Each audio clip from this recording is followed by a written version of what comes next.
Hello everyone. Today I would like to talk to you guys about autism.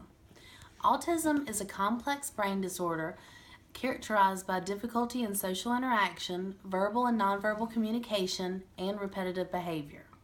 My personal experience with autism is a little boy named Ben.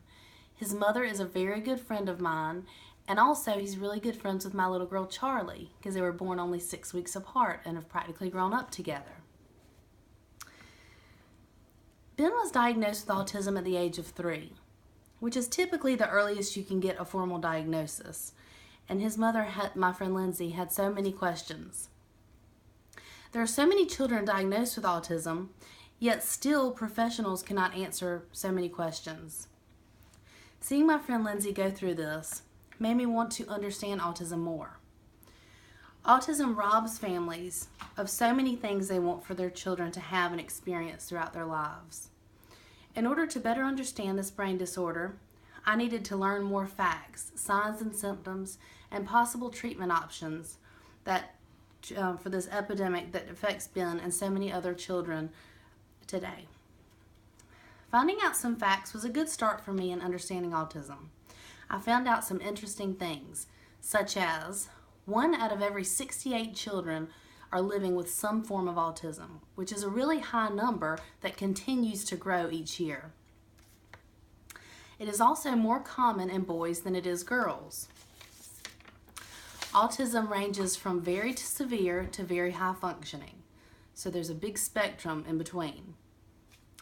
Autism doesn't discriminate based on age, race, weight, overall health, or social class. It can happen to anyone. All of these facts were interesting to me. There were early signs that something wasn't quite right with Ben. He started walking and saying mama and dada and seemed to be progressing as normal until he turned 2 and stopped talking completely.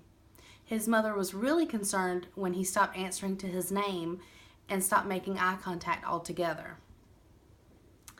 In reading about autism, I learned that many parents think that it's something else at first. For example, Lindsay thought that something was wrong with Ben's hearing.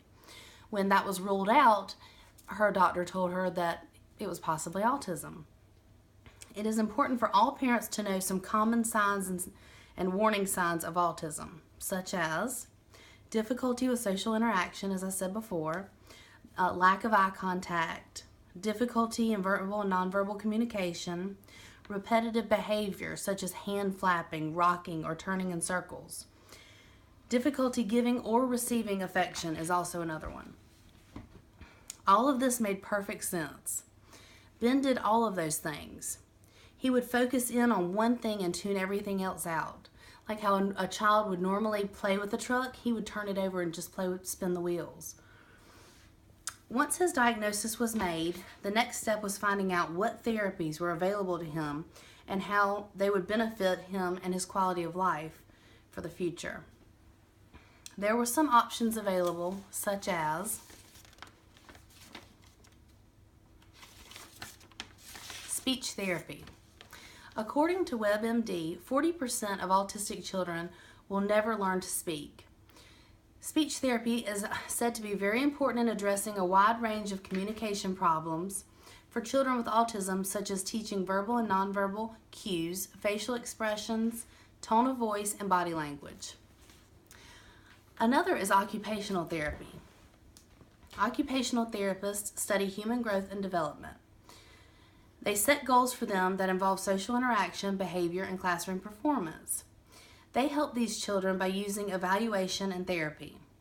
They may observe an autistic child doing daily activities like getting dressed, or observe them in a school setting.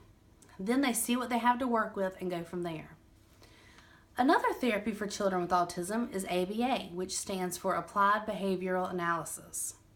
This therapy basically attempts to reprogram their brain to do the things that were lost when autism came. For example, brushing their teeth or eating with a fork. Once they master one thing, they move on to the next. Over the past 40 years, researchers have documented the effectiveness of ABA. Researching autism has helped me to better understand Ben and what his disorder is all about. Being a mother myself, I can't imagine how Lindsay must feel not getting to hear I love you, or little things most parents take for granted. In some ways, she said it makes her appreciate the little things more. And when he does do things, it's that much more special to her as an autistic mother. Still, the questions are never ending. Autism is still a mystery in many ways, which is why I chose this topic to talk to all of you about. One thing is for sure, and that is how smart autistic children are. They just have to find a way to let it all out for us to see. I hope you have all learned a little more about this disorder that plagues so many of our beautiful children today. Thank you.